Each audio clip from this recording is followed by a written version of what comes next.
6절까지 말씀으로 부르심을 받은 일을 하라, 부르심을 받은 일을 하라, 이런 제목으로 말씀의 은혜를 나누고자 합니다. 요즘 목회하면서요, 제가 많이 듣게 되는 이야기 가운데 하나가 신학교를 다니다가 중도에 그만두는 학생들이 많다는 겁니다.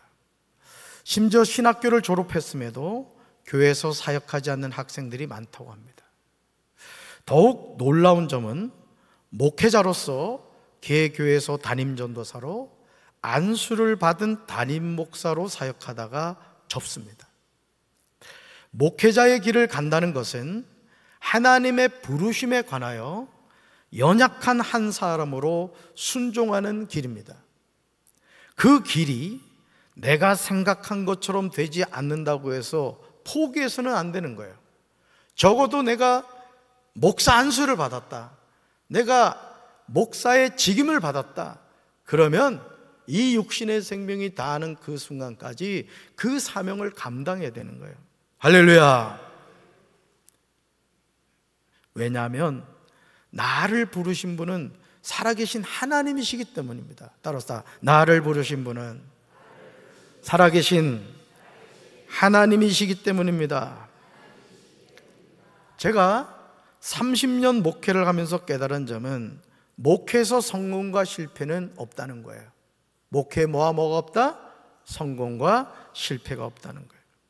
흔히 하는 말로 교인이 몇 명이 모이냐, 교회 결산이 어떻게 되느냐, 교회 크기가 어떻게 되느냐, 목사님의 설교가 얼마나 은혜가 되느냐, 하나도 중요하지 않아요. 단 한 명의 성도와 함께 목회하더라도 하나님은 인정하십니다. 여러분, 오정현 목사님, 오정호 목사님, 그 자녀들 여러분 아시죠? 아버지도 목회자였는데 부산에서 아주 달동네에서 어려운 목회를 하시던 분이셨습니다. 그런데 그 아들 떼에서 하나님이 그 자녀들을 쓰신 거예요. 여러분 많이 아시겠지만 분당 우리들 교회 이찬수 목사님 아시죠? 개척목회 하다가 어려워가지고 기도원 가서 금식기도 하다가 돌아가셨습니다. 이런 목사가 금식기도 하다가 죽었다. 하나님의 영광 가리는 일이에요? 영광 나타내는 일이에요? 영광 가리는 일이죠. 많은 사람들이 쑥덕거렸을 겁니다. 어떻게 목사가 목회하다가 금식기도 하다가 죽을 수가 있느냐. 그런데 보세요, 하나님이 지금 그 아드님 되시는 이찬수 목사님을 한국교회를 대표하는 영적 지도자로 쓰고 계시잖아요. 여러분, 하나님이 보시는 것은요, 사람이 보는 것과 같지 않습니다. 오늘 우리가 신앙생활하면서 너무 속고 살아가요. 신앙생활하면서 자기 눈에 보기 좋은 것만 선택하려고 합니다. 이런 신앙생활을 하나님은 절대로 기뻐하지 않습니다. 따라서 신앙생활은 나는 죽고 내 안에 예수님이 사시는 것입니다. 여러분, 신앙생활의 기본은 나는 죽고 내 안에 누가 사시는 거다? 예수님이 사시는 것이다. 갈라디아서 2장 20절은 예수님을 만나서 변화된 사도 바울의 결론적인 고백이에요. 꼭 암송하셔야 될 말씀이에요. 같이 읽습니다. 나는 그리스도와 함께 십자가에 못 박혔습니다. 이제 살고 있는 것은 내가 아닙니다. 그리스도께서 내 안에 살고 계십니다. 내가 지금 육체 안에서 살고 있는 삶은 나를 사랑하셔서 나를 위하여 자기 몸을 내어주신 하나님의 아들을 믿는 믿음 안에서 살아가는 것입니다. 아멘. 사랑하는 성도 여러분, 신앙생활을 하면서 내가 살아있는 사람들이 많습니다. 누구 때문에 교회 못 다니겠다, 교회 차량을 이용하는데 뭐가 못마땅하다, 속회가 이래서 못 다니겠다, 선교회가 이래서 못 다니겠다, 교회를 못 다니겠다는 이유가 차고 넘칩니다.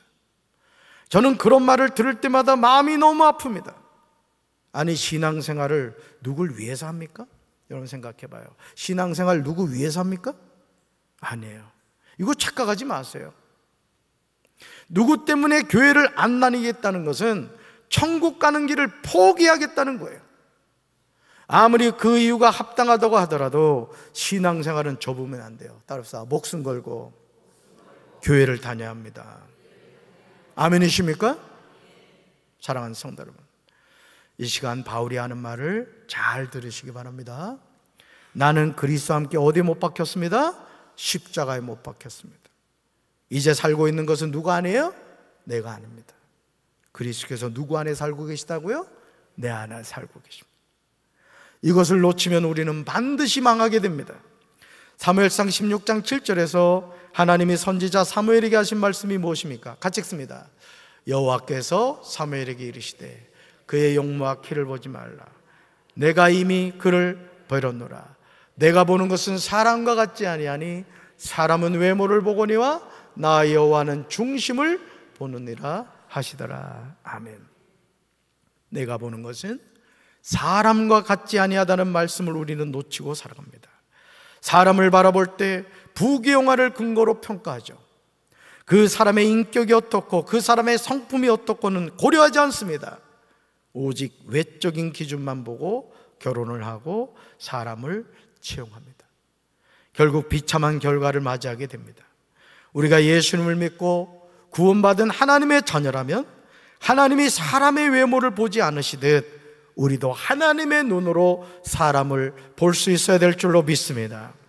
나 여호와는 중심을 보느니라고 말씀하셨으면 구원받은 하나님의 자녀도 중심을 볼 수 있어야 되는 거예요. 할렐루야.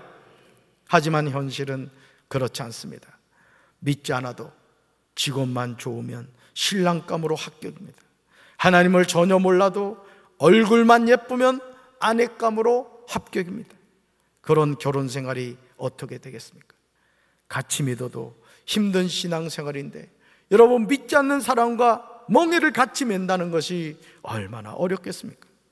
사도행전 10장 34절과 35절에서 베드로가 고넬료의 집에서 성령 충만하여 전한 말이 무엇입니까? 말씀 같이 읽습니다. 나는 참으로 하나님께서는 사람을 외모로 가리지 아니하시는 분이시고 하나님을 두려워하며 의를 행하는 사람은 그가 어느 민족에 속하였든지 다 받아주신다는 것을 깨달았습니다. 아멘. 사랑하는 성도 여러분, 앞으로 신앙생활하면서 어려운 순간이 다가올 때마다 이렇게 늘 선포하시기 바라요. 따라합시다. 나는 죽었다. 내 안에 예수님이 사신다. 아멘. 오른손 들어봐요. 나는 죽었다. 내 안에 예수님이 사신다. 자기 이름 넣어가지고 한번 합니다. 재진이는 죽었다. 재진이 안에 예수님이 사신다. 지금 두 분이 재진이는 죽었다 같이 따라했어요. 죽여줍니다 진짜.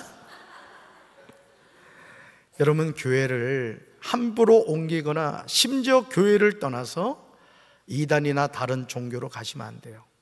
죄인인 우리는 예수님을 믿어야만 죄 사함을 받고 천국 갑니다. 그래서 저는요, 목회하면서 어느 순간부터 하나님이 저에게 깨닫게 주신 게 뭐냐면 다른 건 아무 문제가 되지 않는다는 거예요. 이래도 어떻고 저래도 어떻고 문제되지 않아요. 결국 우리 인생에서 제일 중요한 거, 죄인에게 있어서 제일 중요한 거, 죄의 사함을 받고 구원받아 하나님의 자녀가 되는 것이고 천국 가는 거예요. 아멘이십니까? 다른 건 다 내려놔도 돼요. 그러나 이건 내려놓으면 안 돼요. 나는 오늘 이 밤에 참여한 성도 여러분들이 천국 백성 되기를 주님의 이름으로 축원합니다. 빌립보서는 바울이 빌립보 감옥에 갇힌 상태에서 쓴 옥중서신입니다. 아니, 감옥 안에 있는 사람이 감옥 밖에 있는 성도들에게 편지를 쓴다는 것이 말이나 됩니까? 그러나 성령 안에서 영적으로 깨어있는 사람은 가능한 일이죠. 왜냐하면 새 찬송가 438장 내 영혼이 은총 입어 가사에 그 이유가 나와요. 찬송가를 부를 때 가사의 의미를 생각하지 않고 입과 목소리만 부르는데, 앞으로 여러분 찬송을 부르실 때는 가사의 내용을 음미하며 부르시길 바라요.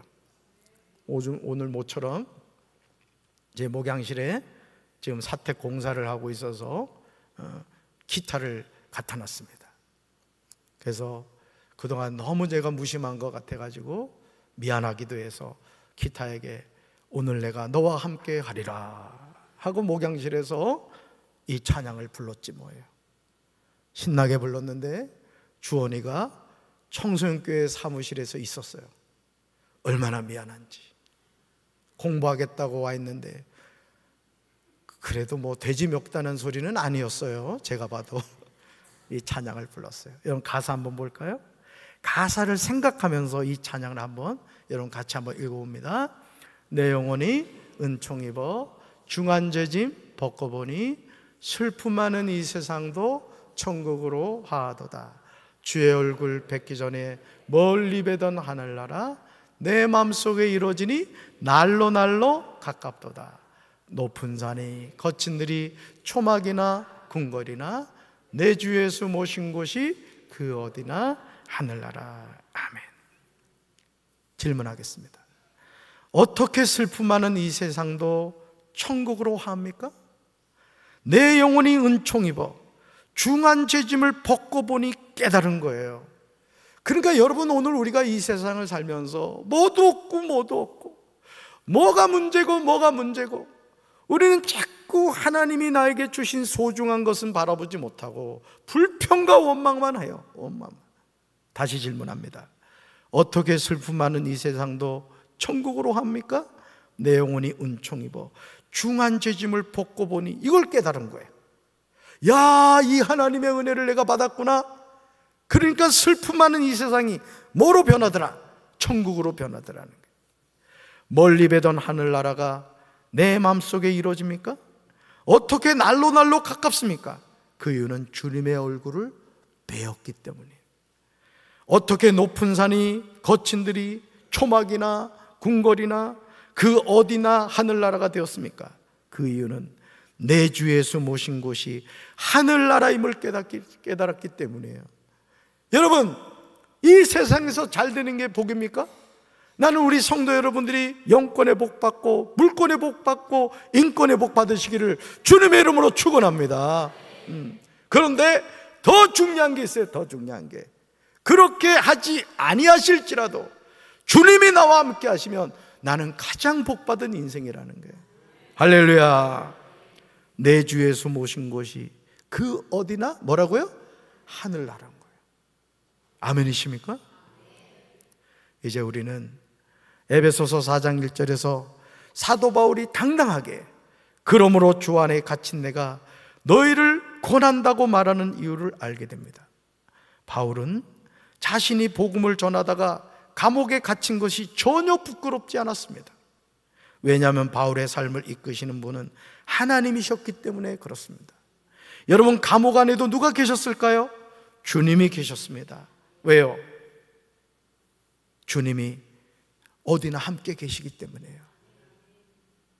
그러니 바울에게는 자신이 감옥 밖에 있든지 감옥 안에 있든지 전혀 문제가 되지 않았어요. 그러므로 감옥 안에 있는 바울이 감옥 밖에 있는 성도들에게 조금도 머뭇거리지 않고 서신을 써서 자신이 말하고자 하는 것을 전한 겁니다. 바울이 빌립보 교회 성도들에게 가장 먼저 강조한 것은 바로 이거예요. 같이 읽습니다. 너희가 부르심을 받은 일에 합당하게 행하라. 아멘. 한 번 더요. 너희가 부르심을 받은 일에 합당하게 행하라. 아멘. 이것은 성도 여러분은 부르심을 받았으니 그 부르심에 합당하게 살아가라는 뜻이에요. 우리에게도 주시는 하나님의 말씀입니다.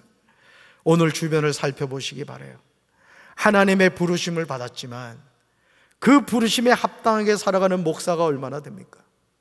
여기 서 있는 저 자신도 하나님 앞에 부끄러울 때가 많아요. 사실 이번에 제가 하나님 앞에 회개한 게 뭐냐면은 우리 교회 홈페이지 보면 제가 목회 서신을 쓴다고요. 제가 그 서신에 뭐라고 썼냐면 이제는 더 이상 나 공사하고 싶지 않은데 또 공사를 하게 됐다고. 그러면서 입이 한 발은 나왔거든요. 그거 쓸 때. 사실은 제가 월요일날 하루 종일 아팠다 그랬잖아요. 이 신경을 너무 쓰니까요 이게 막 스트레스가 쌓이는 거예요. 스트레스가. 그리고는 화요일날은 날밤을 새워 그랬어요. 날밤을. 오죽 잠이 안 와가지고 새벽 1시 15분에 일어나가지고 농구장하고 그 주차장을 내가 쓸었다니까. 어차피 잠 안 오는 거 쓰레기라도 쓸자 해가지고 내가 쓸었다. 근데 가만히 생각해 보니까 하나님이 하시는 일을 내가 왜 그렇게 걱정하고 염려하는가, 이런 생각을 했어요. 여러분, 교회 이렇게 변화되는 거 보니까 이쁘지 않아요? 누가 하시는 거예요? 네, 하나님 하시는 거예요. 그래서 여러분, 우리 교육자회에서 믿음의 목회자들이 될수록 기도해 주시기 바라요. 담임 목사가 믿음이 좀 떨어진 것 같아. 여러분, 부르심에 합당하게 살아가는 성도가 얼마나 됩니까? 육신의 정욕과 안목의 정욕과 이생의 자랑의 노예가 되어 살고 있지는 않습니까? 마태복음 7장 21절에서 예수님이 오늘 모든 그리스도인에게 주신 경고의 말씀이 있어요. 말씀 같이 읽습니다. 나더러 주여 주여 하는 자마다 다 천국에 들어갈 것이 아니요 다만 하늘에 계신 내 아버지의 뜻대로 행하는 자라야 들어가리라. 아멘. 얼마나 두렵고 떨리는 말씀입니까? 이제 우리는 자신의 영적인 상태를 점검해 봐야 돼요. 나는 구원의 확신이 있는가? 나는 지금 죽어도 천국에서 눈을 뜰 수 있는가? 나는 부르심을 받은 일에 합당하게 행하고 있는가? 에베소서 4장 2절과 3절에서 사도 바울은 우리가 부르심에 합당하게 행하는 삶이 무엇인가를 구체적으로 제시하고 있어요. 말씀 같이 읽습니다. 말씀, 겸손함과 온유함으로 깍듯이 대하십시오. 오래 참음으로써 사랑으로 서로 용납하십시오. 성령이 여러분을 평화의 띠로 묶어서 하나가 되게 해주신 것을 힘써 지키십시오. 아멘. 사랑하는 성도 여러분, 신앙생활은 내 성질대로 믿는 게 아니에요. 따라서 신앙생활은 내 성질대로 믿는 것이 아닙니다. 아멘. 하지만 안타깝게도 자기 성질대로 예수님을 믿는 이들이 적지 않아요. 혈기 부릴 것을 다 부리고 자기 성질대로 하는 사람이 어떻게 천국에 들어갑니까? 여러분, 천국 누가 들어가는지 알아요? 나는 죽고 내 안에 예수님이 계신 사람이 들어가는 거예요. 아멘이십니까? 내가 죽은 사람이 어디 들어간다? 천국 들어가는 거예요. 내 안에 예수님이 사시는 사람이 천국 들어가게 될 줄로 믿습니다. 그러므로 이제 겸손함과 온유함으로 교회 안에서 깍듯이 대하십시오. 성도들 사이에서 오래 참음으로써 사랑으로 서로 용납하십시오. 그 무엇보다도 성령이 여러분을 평화의 띠로 묶어서 하나 되게 해주신 것을 힘써 지키십시오. 그리고 무엇보다도 우리가 교회 안에서 이렇게 살아야 하는 이유는 5절에 나와요. 같이 읽습니다. 주님도 한 분이시요 믿음도 하나요 세례도 하나요. 아멘. 하나됨이 이토록 중요하게 에베소서 4장 3절에서 바울은 빌립보 교회 성도들에게 평안에 매는 줄로 성령의 하나 되게 하신 것을 힘써 지키라고 강조한 겁니다. 심지어 에베소서 4장 6절에서 하나님도 한 분이시라고 전합니다. 말씀 같이 읽습니다. 하나님도 한 분이시니 곧 만유의 아버지십니다. 하나님은 모든 곳에 계시고 모든 것을 통해 계시고 모든 것 안에 계십니다. 자, 그러니까 누구 안에도 계신다는 거야? 내 안에도 계신다는 거예요. 할렐루야. 그러므로 주님의 몸인 교회 안에서 하나됨을 깨뜨리는 행위는 원수 마귀가 좋아하는 일이에요. 선교회 회장님이 부족해도 합시다 하면 아멘 해야 되는 거예요. 속회 인도자가 마음에 들지 않아도 합시다 하면 아멘 하는 거예요. 담임 목사가 부족한 게 보이고 마음에 들지 않아도 담임 목사가 기도하면서 갑시다 하면 가야 되는 거예요. 아멘 안 한 사람들은 뭐야? 지금 다 녹화되고 있는데 주님이 가시자고 하면 가는 거예요. 앞에 홍해가 있어도 가는 거예요. 요단강이 있어도 가는 거예요. 여리고성이 있어도 가는 거예요. 가면 하나님이 기적을 행하시는 거예요. 할렐루야. 여러분, 주님의 몸인 교회 안에서 하나됨을 깨트리는 행위는요 원수 마귀가 좋아요. 유다서 1장 18절과 19절에 마지막 때의 모습이 나옵니다. 말씀 같이 읽습니다. 그들은 마지막 때 경건하지 않은 정욕을 따라 살며 여러분을 조롱하는 사람들이 있을 것이라고 말했습니다. 이들은 분열을 일삼는 육적인 사람들이며 성령은 없는 사람들입니다. 아멘. 신앙생활은 내 영혼과 육이 살고 죽는 문제예요. 천국을 가느냐 지옥을 가느냐 외줄 타는 것과 같습니다. 우리가 영적으로 깨어있지 않으면 우리는 경건치 않은 정욕을 따라 살아가요. 분열을 일삼는 육적인 사람이 됩니다. 성령이 없는 삶을 살아가게 되는 거예요. 나는 저와 여러분이 성령이 없는 삶을 살아가는 것이 아니라 성령 충만하여 성령의 이끌림을 받고 성령님과 동행하고 성령의 9가지 열매를 맺는 우리 성도들 되기를 주님의 이름으로 축원합니다. 여러분은 어떤 삶을 살겠습니까? 분열을 일삼는 육적인 사람이 되겠습니까? 아니면 성령의 열매를 맺는 삶을 살겠습니까? 성령님과 동행해서 한 주 동안도 믿음 안에서 승리하는 우리 사랑하는 성도들 되기를 주님의 이름으로 축원합니다. 가슴에 손 얹겠습니다. 사랑의 주님,